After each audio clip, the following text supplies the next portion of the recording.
سورہ نساء کی آیت نمبر 75، جس میں اللہ تعالیٰ ارشاد فرماتا ہے کہ وَمَا لَكُمْ، اور تمہیں کیا ہو گیا ہے، لَا تُقَاتِلُونَ فِي سَبِيلِ اللَّهِ، کہ تم اللہ کے رستے میں جہاد نہیں کرتے، وَالْمُسْتَضْعَفِينَ مِنَ الرِّجَالِ، اور کمزور مردوں کے لیے، کمزور عورتوں کے لیے اور کمزور بچوں کے لیے تم میدان میں نہیں نکلتے، الذین یقولون، جو ہر وقت یہ دعا مانگتے ہیں کہ اے ہمارے رب ہمیں اس بستی سے نکال دے جس بستی میں رہنے والے سارے کے سارے لوگ ظالم ہیں، وَاجْعَلْ لَنَا مِن لَّدُنْكَ وَلِيًّا، اور ہمیں اپنے پاس سے کوئی حمایتی دے دے، وَاجْعَلْ لَنَا مِن لَّدُنْكَ نَصِيرًا، اور ہمیں اپنے پاس سے کوئی مددگار عطا فرما۔ ہونا کیا تھا جی؟ ہونا یہ تھا کہ 76 سال سے دین ہی نہیں بتایا گیا، 76 سال سے جہاد کی بات نہیں ہوئی۔ اب جب جہاد کی بات ہوتی ہے لوگوں کے کانوں میں وہ بات چبھتی ہے اور لوگ کہتے ہیں جناب سنتے 50 سال ہو گئے نماز پڑھ دیاں، آج تو پہلے کسی مولوی صاحب نے یہ مسئلہ نہیں دسیا، یہ نواں ہی مسئلہ آج کٹ کے لے آئے، اور یہی سب آئے، نعت خواں بھی اور مولوی بھی، سب یہاں تک رہے کہ حضور حضرت علیمہ کے گھر گئے تھے، آگے کسی نے نہیں بتایا کہ حضور بدر میں بھی تو گئے، حضور احد میں بھی تو گئے، اور حضور 73 جنگوں میں 27 میں تو بنفس نفیس گئے، اور باقی جنگوں میں حضور نے اپنے صحابہ کو بھیجا، اس میں بھی سرکار دو عالم صلی اللہ تعالیٰ علیہ وآلہ وسلم نے اس کی تفصیل بیان فرمائی، بخاری میں موجود ہے، بالکل آغاز میں فرمایا میرا جی تو یہ چاہتا ہے کہ میں ہر میدان میں تلوار لے کر جاؤں، لیکن فرمایا کہ اگر مجھے اپنی امت پر مشقت کا خوف نہ ہوتا تو میں ہر غزوے میں جاتا، اور جب میں ہر جنگ میں جاتا تو ہر جنگ میں جانا پھر میری امت کے لیے چونکہ مشکل تھا، اس لیے میں 73 میں سے 27 میں خود گیا اور باقیوں میں نے اپنے صحابہ کو خود بھیجا ہے۔ جب یہ مسئلے نہیں بتائے گئے تو پھر اقبال قلندر لاہوری پکار اٹھا، اقبال کہتا ہے رگوں میں وہ لہو باقی نہیں، کون سا لہو؟ کہ ایک ٹانگ نہیں ہے حضرت عمر بن جموح کی، اور ضد کر رہے ہیں کہ میں نے احد میں جانا ہے، اور بچے آ کر کہتے ہیں حضور ابا جی تواڈے تے جہاد فرض ہی نہیں ہے، تو اللہ نے رخصت دیتی ہے، وہ وہاں پر خون کوئی اور گردش کر رہا تھا تو سیدھا حضور کی بارگاہ میں چلے گئے، یا رسول اللہ میں احد جانا چاہتا ہوں، بچے نہیں جان دیں دے، تو فرمایا کہ وہ صحیح تو کہہ رہے ہیں کہ آپ کی ایک ٹانگ درست نہیں ہے، تو آپ معذور ہیں اور آپ کو شریعت نے رخصت دی ہوئی ہے۔ تو حضرت عمر بن جموح بارگاہ رسالت میں عرض کرتے ہیں یا رسول اللہ کیا جن کی ایک ٹانگ خراب ہوگی وہ جنت میں بھی نہیں جا سکیں گے؟ جی جنت میں تو حضور نے فرمایا جائیں گے، تو عرض کی حضور جب انہوں نے جنت میں جانا ہے تو آپ تو خود فرما چکے ہیں کہ الجنت تحت ظلال السیوف، کہ جنت تو تلواروں کے سائے میں ہے، حضور پھر مجھے جانے دیجیے۔ تو سرکار نے اجازت عنایت کی، یہ سیدھا گھر گئے، اپنی زوجہ کو کہا سامان میرا تیار کرو، اور گھر کے کونے میں دعا مانگی اور اللہ سے باتیں کر رہے ہیں، صرف بیوی سن رہی ہے وہاں اور کوئی بھی نہیں ہے، اور آپ دعا مانگ رہے ہیں یا اللہ میں نے آج احد میں جانا ہے، میری آرزو یہ ہے کہ مجھے آج شہادت کی موت نصیب ہو جائے اور میں واپس گھر نہیں آنا چاہتا۔ شہید ہو گئے جی، سرکار نے فرمایا کہ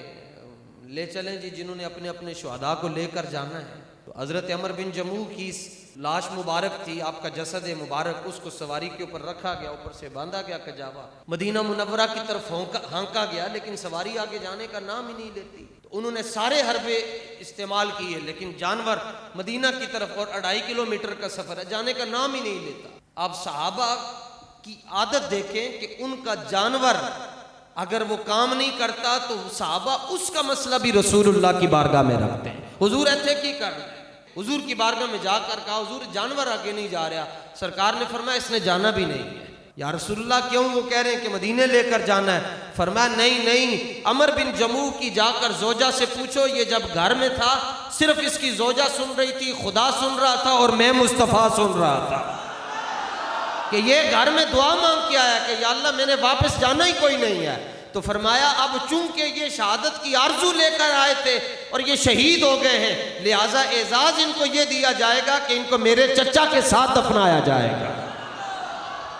تو اقبال کہتا ہے رگوں میں وہ لہو باقی نہیں ہے، وہ دل وہ آرزو باقی نہیں ہے۔ شہادت بڑی دور کی بات ہے، ہمارے اندر تو آرزو ہی نہیں ہے کہ ہم شہید ہو جائیں، اس لیے دعا یہ مانگے اللہ شہادت کی آرزو دے دے، آرزو۔ تو اگر آپ حضرات کو غیرت دینی چاہیے اور آپ کو دلیری چاہیے تو میں یہ آپ کو مفت مشورہ دے رہا ہوں کہ آپ حضرت مولا علی کے سامنے اپنی گردن کو جھکا لیں، اللہ تعالیٰ حضرت مولا مشکل کشا کے صدقے آپ کو دلیری عطا فرما دے۔ میدان قیامت تک مولا علی کا ہے، قیامت تک مولا علی کا ہے۔ جس کو علی اور علی کا نہیں پتا، میں اس سے بات کر رہا ہوں جس کو یہ پتا ہے کہ میں نے مولا علی کہنا ہے۔ جڑا علی علی علی علی کرتا ہے اس کا کیا لینا دینا بھائی جہاد کے ساتھ؟ اس لیے تو اقبال کہتا ہے صدق خلیل بھی ہے عشق اور صبر حسین بھی ہے عشق، کہ 313 سوراخ لگے۔ اور یہ ذوالحج میں اس لیے تقریر کر رہا ہوں کہ امام حسین ذوالحج میں ہی گئے تھے، ذوالحج میں ہی گئے تھے۔ 313 سوراخ آپ کو لگے، 9 کی رات آپ کی ساری داڑھی سیاہ تھی اور 10 کی صبح آپ کی ساری داڑھی سفید ہو چکی ہوئی تھی، اور وہ جگہ کٹی جہاں رسول اللہ نے کئی مرتبہ بوسہ دیا ہے، وہ گلا نہیں کٹا، وہ بوسہ گاہ مصطفیٰ کٹی ہے۔ تو 313 سوراخ لگے امام حسین کو، اور زبان پر کوئی جملہ نہیں، صرف اتنا کہا اللہم ردم بقضائک و صبرن علی بلائک و تسلیمن علی امرک سبحان ربی الاعلی۔ یعنی یہ آپ کی بوسہ گاہ مصطفیٰ کٹ رہی ہے، جو سر یزید نہ جھکا سکا وہ سر اللہ کے نام پر 313 سوراخ لگنے کے بعد بھی جھک رہا ہے، اور ایک جملہ کہہ رہا ہے ربا سونیا 313 سوراخ میں جسم دے اندر لے، میں اپنا گھر پورا تیرے نام تے قربان کر چھڑیا، بس ایک نکی جی عرضی یہ پوچھنا چاہنا ماں، یہ سارا کچھ کنبہ قبیلہ قربان کر کے میں تے راضی ہو گیا، تو بھی راضی ہویا یا نہیں ہویا ہونے؟ تو پھر آواز آ رہی تھی اس نواسے پر محمد مصطفیٰ کو ناز ہے، اور اس پیاسے پر علی شیر خدا کو ناز ہے، سجدے تو اوروں نے بھی کیے مگر اس کا عجب انداز ہے، اس نے وہ سجدہ کیا جس پر خدا کو بھی ناز ہے۔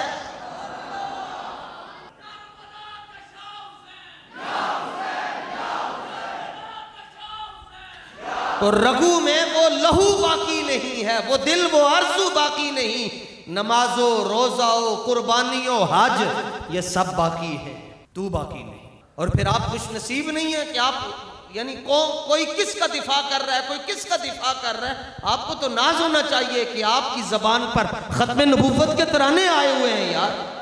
ناموس رسالت کی آپ بات کرتے ہیں۔ اعلیٰ حضرت کو بڑے لوگوں نے چھوڑا، پھر آپ نے فتاوی رضویہ شریف کی جلد نمبر 15 صفحہ نمبر 87 پر جملہ لکھا، فرمایا تم کہتے ہو کہ احمد رضا سخت تقریریں کرتا ہے، فرمایا پوچھو تو صحیح سخت کرتا کیوں ہے، اور کتنی سختی؟ کتاب لکھنے کے لیے آپ کو یکسوئی چاہیے، آپ کو تنہائی چاہیے، لیکن ایسے جاتے جاتے اعلیٰ حضرت ادار نہیں کرتے تھے۔ ہر مسئلے میں ادار چل سکتا ہے، حضور کی عزت کے مسئلے میں ادار نہیں چل سکتا، حضور کے صحابہ کے مسئلے میں ادار نہیں چل سکتا، حضور کی اہل بیت کے مسئلے میں ادار نہیں چل سکتا، ازواج مطہرات کے مسئلے میں کوئی بکواس کرے گا ادھار نہیں چل سکتا۔ جس طرح کہ اب کوئی یہ کہے کہ ام المومنین سیدہ عائشہ ایسی تھی، ایسی ایسی ایسی اعتراض کرتا ہے، بکواس کرتا ہے، تو میں آپ کو 2 جملے آج پھر چونکہ اس سے پہلے نہیں کہے، آج میں آپ کو دوبارہ ان کو یاد کروانا چاہتا ہوں۔ جملے سخت ہیں لیکن آپ ان کو قبول کرنے کی کوشش کریں، انشاءاللہ آپ کا عزمہ جو ہے وہ خراب نہیں ہوگا۔ آپ واش روم گئے، وضو کیا، اچھی طرح وضو کر کے آپ نے اللہ اکبر کہنے سے پہلے کہا کہ بندگی واسطے خدا تعالیٰ دے وہ میرا طرف خانہ کعبہ شریف کہ اللہ اکبر کہہ کے آپ نے پڑھا سبحانک اللہم، اس کے بعد اعوذ باللہ بسم اللہ، اور کہا الحمدللہ رب العالمین، سب خوبیاں اللہ کے لیے ہیں جو تمام جہانوں کا پالنے والا ہے، الرحمن الرحیم، رحمان الرحیم ہے، مالکی یوم الدین، روز جزا کا مالک ہے، ایاک نعبد و ایاک نستعین، اسی سے مدد مانگتے ہیں، اسی کی عبادت کرتے ہیں، اہدنا الصراط المستقیم، اے اللہ ہمیں تو سیدھا راستہ دکھا۔ تو اس کا کیا مطلب ہے؟ جب وضو کیا تو ہدایت کے راستے پر نہیں تھا، اللہ اکبر کہا تو ہدایت کے راستے پر نہیں تھا، کیا کہ اس نے سبحانک اللہم و بحمدک پڑھا، ہدایت کے راستے پر نہیں تھا، الحمدللہ الرحمن الرحیم مالک یوم الدین ہدایت کے راستے پر نہیں ہے۔ یہ سب کچھ کہنے کے باوجود بھی ابھی سیدھے راستے پر نہیں ہے، تو ہدایت کس کا معنی ہے؟ ہدایت کا مطلب کیا ہے؟ مفسرین نے لکھا کہ وہ یہ کہے اہدنا الصراط المستقیم، مجھے سیدھا راستہ دکھا۔ کون سا راستہ؟ کہے کہ وہ راستہ دکھا جس راستے پر جناب ابو بکر صدیق چل کر گئے ہوئے ہیں۔ لبیک لبیک لبیک یا رسول اللہ، لبیک لبیک لبیک یا رسول۔ آپ کہیں گے جناب وڈی دے نیڑے صدیق اکبر دا ذکر